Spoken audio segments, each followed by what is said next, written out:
Hello friend, नमस्कार। एक बार फिर आप सभी का हमारे यूट्यूब चैनल पे स्वागत है। आप सभी श्रोतागण को नए वर्ष की हार्दिक शुभकामना। ये नया साल, नया वर्ष आप सभी के जीवन में ढेर सारी खुशहाली लाए। आपके सभी जानने वाले तरक्की करें, ऐसी मंगल कामना के साथ मैं आज अपना वीडियो आगे बढ़ाता हूँ। एक्चुअली आज का वीडियो मेरा जो रहेगा वो हमेशा सुनने में आता है, जीडीपी। हर कंट्री के जीडीपी के बारे में बात होती है, राज्यों की जीडीपी के बारे में बात होती है। तो हम कहना चाहेंगे जीडीपी क्या है, उसके बारे में हम थोड़ा यहाँ पे आप लोगों के समक्ष प्रस्तुत करेंगे। इकोनॉमी की हेल्थ को ट्रैक करने के लिए जीडीपी का इस्तेमाल होता है। ये देश के भीतर एक तय समय में बनाए गए सभी गुड्स और सर्विस की वैल्यू को दिखाती है। इसमें देश की सीमा के अंदर रहकर जो विदेशी कंपनियां प्रोडक्शन करती हैं उन्हें भी शामिल किया जाता है। दो तरह की जीडीपी होती है, रियल जीडीपी और नॉमिनल जीडीपी। रियल जीडीपी में गुड्स और सर्विस की वैल्यू का कैलकुलेशन बेस ईयर की वैल्यू या स्टेबल प्राइस पर किया जाता है। फिलहाल जीडीपी को कैलकुलेट करने के लिए बेस ईयर 2011-12 है। फिलहाल जीडीपी को कैलकुलेट करने के लिए बेस ईयर 2011-12 रखा गया है। वही नॉमिनल जीडीपी का कैलकुलेशन करंट प्राइस पे किया जाता है। कैसे कैलकुलेट की जाती है जीडीपी, वो हम आपको बताते हैं।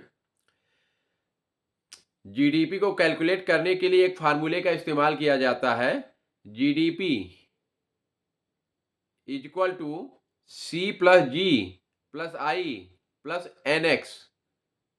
यहाँ सी का मतलब होता है प्राइवेट कंजम्पशन, जी का मतलब होता है गवर्नमेंट स्पेंडिंग, आई का मतलब होता है इन्वेस्टमेंट और एनएक्स का मतलब नेट एक्सपोर्ट है। जीडीपी की घटबढ़ के लिए जिम्मेदार कौन होता है? जीडीपी को घटाने और बढ़ाने के लिए चार इंपॉर्टेंट इंजन होते हैं। पहला है आप और हम।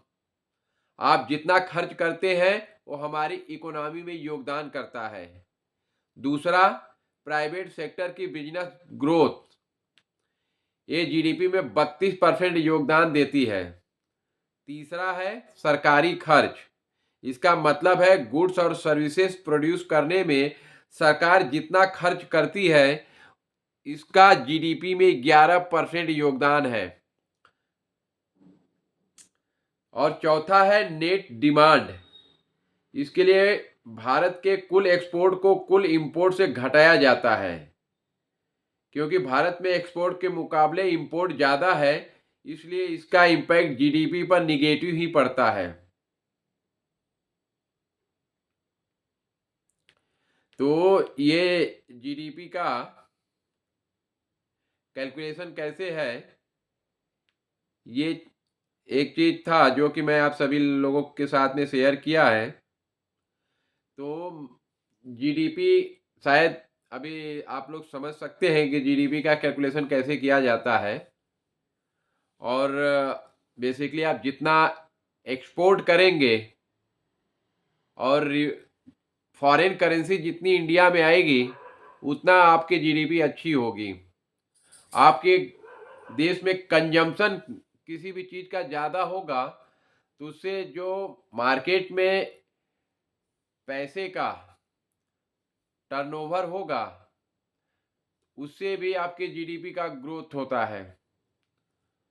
तो मेनली जीडीपी आपको बढ़ाने के लिए मैन्युफैक्चरिंग सेक्टर में आपको ज़्यादा इन्वेस्टमेंट करके मैन्युफैक्चरिंग बढ़ानी पड़ेगी और उसको ज़्यादा से ज़्यादा एक्सपोर्ट बढ़ाना पड़ेगा।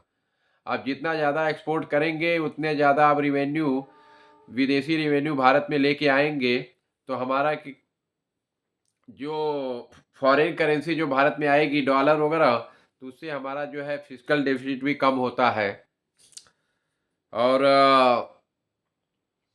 जीडीपी उस आधार पर चेंज होते रहता है। तो मित्रों, आज ये मैं बहुत लंबा वीडियो नहीं कर रहा हूँ। मैं जीडीपी के बारे में ही आपको थोड़ा बता के अपना वीडियो आज यहाँ से समाप्त करता हूँ। कल फिर मैं मिलूँगा किसी दूसरे वीडियो के साथ में, तब तक के लिए धन्यवाद। Thank you.